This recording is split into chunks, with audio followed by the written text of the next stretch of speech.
आइए स्टार्ट करते हैं आज सभी को क्लास नाइन्थ का जो है क्लास नाइन्थ का आप लोगों को जो पढ़ाना था और हम आप लोग से प्रॉमिस भी किए थे कि ये विलियम वर्ड्सवर्थ का जो है विलियम वर्ड्सवर्थ इनका ये slumber did my spirit seal, ये जो आप सभी देख रहे हैं स्क्रीन पर, ये slumber did my spirit seal, ये एक छोटा सा पोएम है और हमने आप सबों से प्रॉमिस भी किया था कि इसको जल्द ही कंप्लीट करवा देंगे।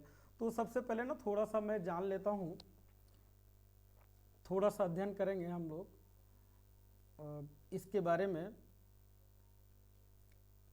थोड़ा सा ये जान लेते हैं, क्या नाम है, हाँ, विलियम वर्ड्सवर्थ के बारे में।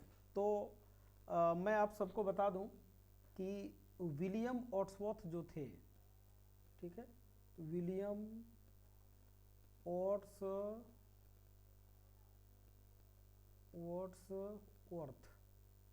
देखिए इसमें सही से आता नहीं है। तो विलियम वर्ड्सवर्थ का जो इसके बारे में अगर थोड़ा सा जाना जाए तो आप सबको बता दें कि ये इनका जन्म जो हुआ था, डेट ऑफ बर्थ जो है वो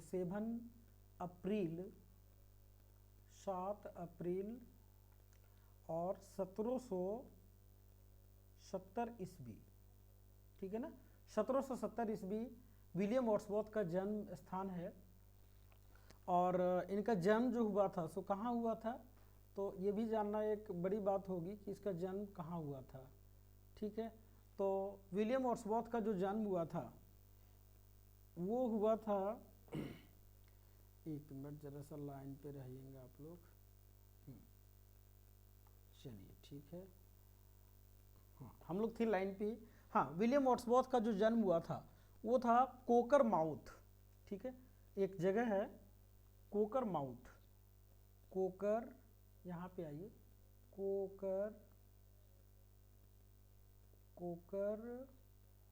माउथ ये जगह का नाम है जहाँ इनका जन्म हुआ था। और ये कोकर माउथ जगह जो है ये कंबरलैंड जगह है, वहाँ पे ये अभी जो है वो इंग्लैंड में है और इंग्लैंड ही कहा जाता है, ठीक है ना।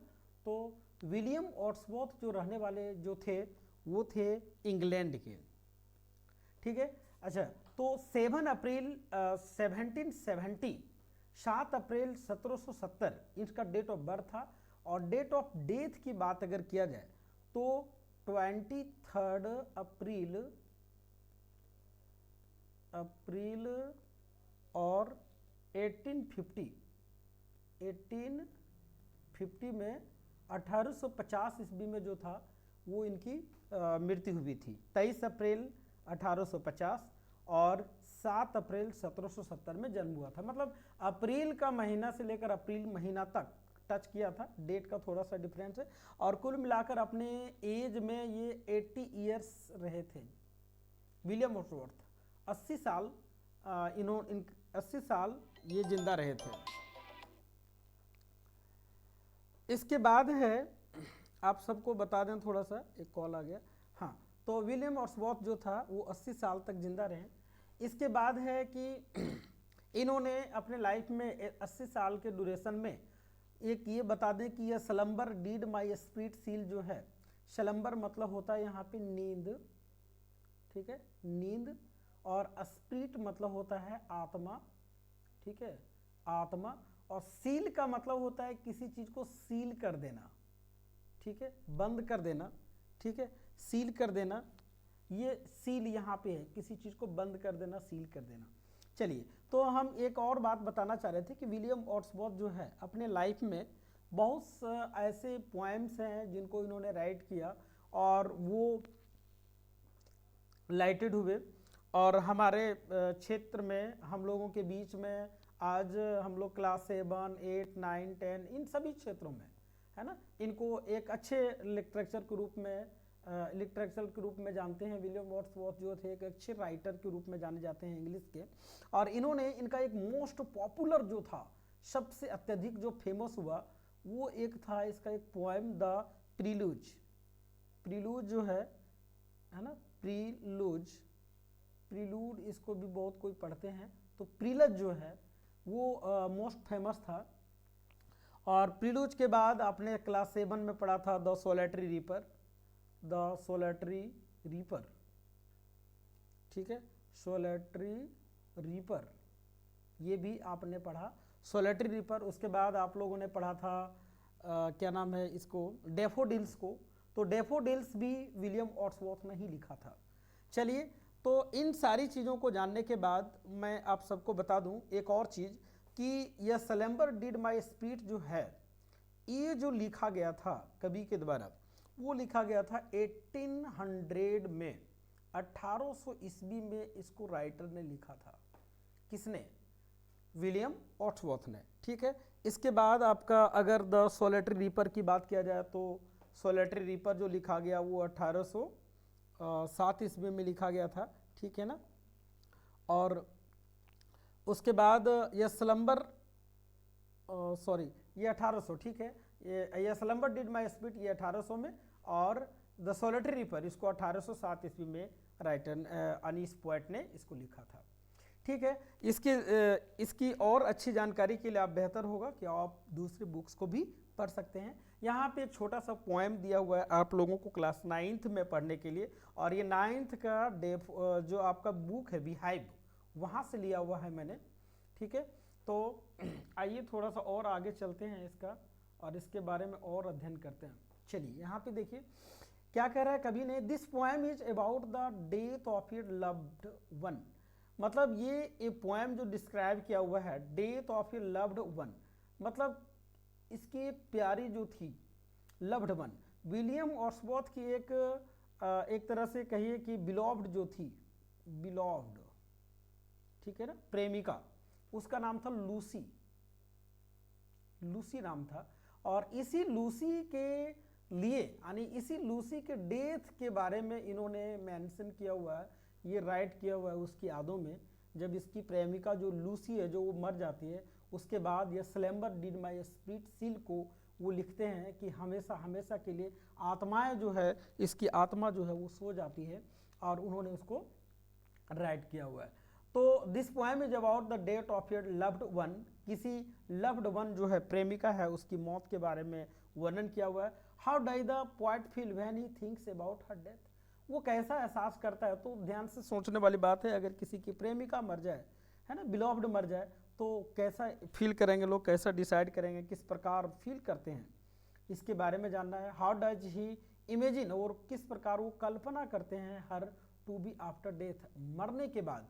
तो जब ये लूसी मर जाती है उसके बाद किस प्रकार वो कल्पना करते हैं और किस प्रकार क्या सोचते हैं। वैसे भी ये भी बात आती है कि यदि किसी व्यक्ति का कोई प्रिय व्यक्ति अगर होता है, फ्रेंड हो या कोई बिलव्ड हो, या और इनमें से कोई इंपॉर्टेंट मैन हो, अगर उसका और कोई डेथ कर जाता है तो किस प्रकार फील होता है। या sometimes you have lost something, यदि आप कभी आपने लाइफ में अगर कुछ ने कभी खोया है, sometimes you have lost something in your life, then how would you feel, है ना, कैसा महसूस करेंगे आप, कैसा फील करते हैं, उसके बारे में जानना है। तो चलिए, यहाँ पे जो है वो ये राइटर जो है विलियम वर्ड्सवर्थ, इसकी एक लूसी नाम की जो प्रेमिका रहती है उसका मौत हो जाता है, और उसके यादों में इन्होंने इस कविता को लिखा हुआ है। चलिए लाइनें देखते हैं कविता का क्या लाइन है। यहाँ पे यह स्लम्बर मतलब हमने बताया आपको नींद होता है। स्लम्बर डिड माई स्पिरिट सिल, एक स्लम्बर, एक नींद ने क्या किया।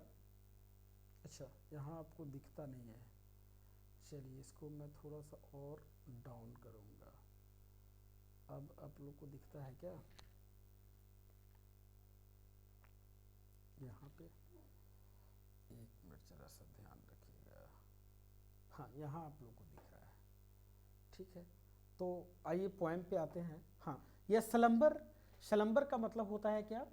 नींद, ठीक है ना। नींद, यह slumber did my spirit seal, उन्होंने मेरी आत्मा को सील कर दिया। एक नींद ने, जब सोए हुए थे, क्या कर रहा है, जब सो गई इसकी प्रेमिका, जब मर गई तो इसकी आत्मा को सील कर दिया। उसके बारे में बता रहा है, I had no human fears, अब उसको कोई डर नहीं है। जो आत्मा मर गया, जिसकी डेथ हो चुकी है, जिसकी मृत्यु हो चुकी है, उसको कोई डर नहीं है।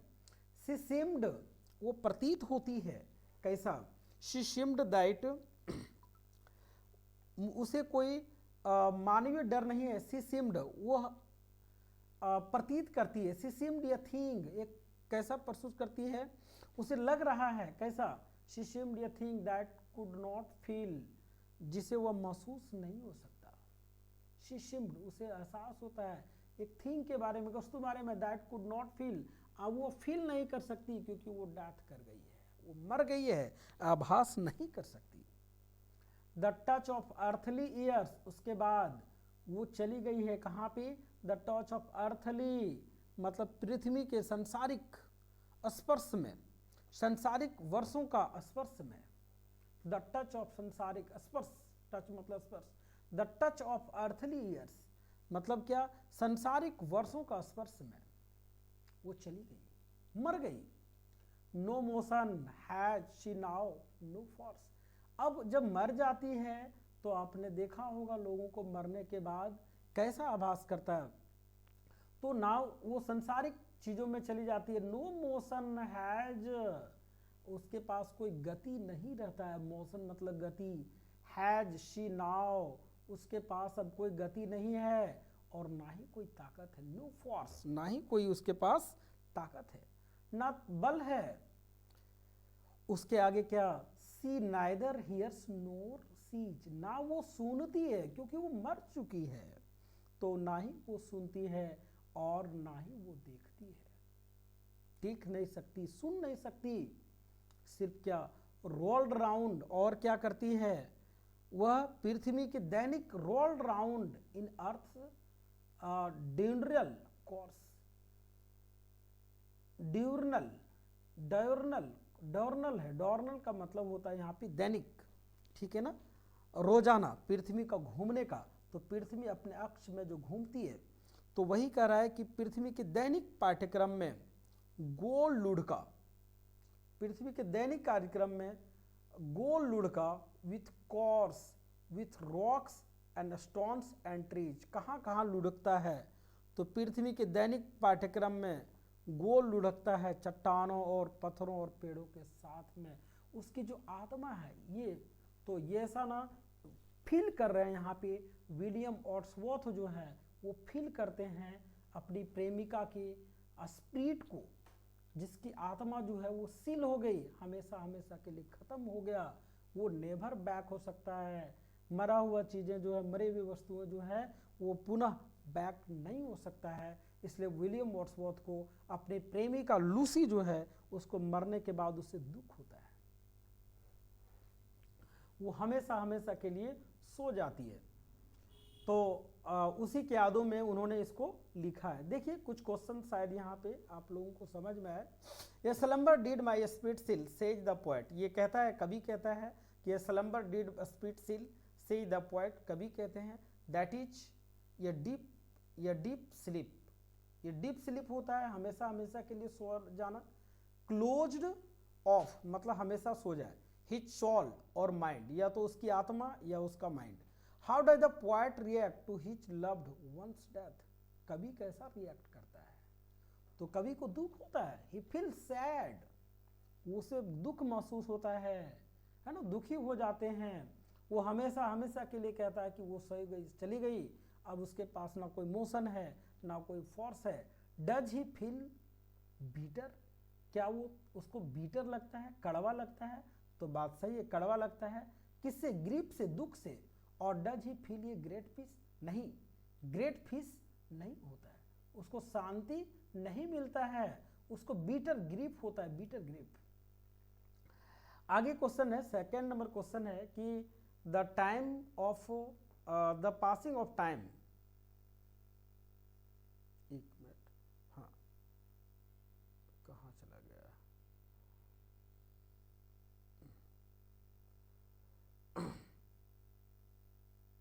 हाँ द पासिंग ऑफ टाइम, चलिए ठीक है, okay, the passing of time ये बता रहा है क्वेश्चन, थोड़ा सा और जूम कर दो, हाँ करेक्ट।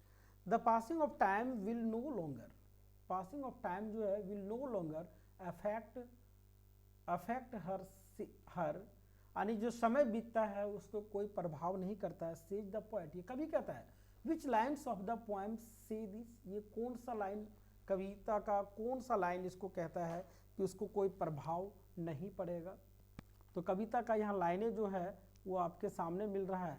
सी सीम्ड ये थिंग कुड नॉट फील, ये लाइन ये भी एहसास करता है, सी सीम्ड ये thing that could not feel, है ना, जो आभास नहीं कर सकता। कह रहा है कि कौन सा ऐसा है कि the passing of time will no longer affect her says the poet, which lines of the poet says this. ये सारी लाइनें हैं, उनमें से कह रहा है कि वो कौन सी मुख्य लाइन है। आगे है, how does the poet imagine her to be after death, मरने के बाद, how does the poet imagine her to be after death, imagine करता है कैसे उसको मरने के बाद, कैसे कल्पना करता है। Does he think her as a person living in a very happy state या हिवन, क्या वह एहसास करते हैं किसी पर्सन के लिए living in a very happy state, की खुशी हो।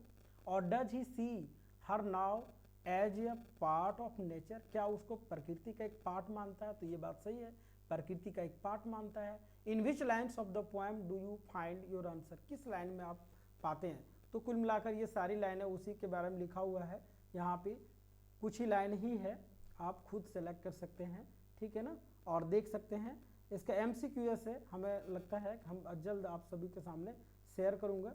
और हमें लगता है कि आप सबों को ये वीडियो अच्छा लगा होगा, ठीक है। अच्छा लगे तो एक बार कमेंट में ज़रूर लिखेंगे। Thank you so much.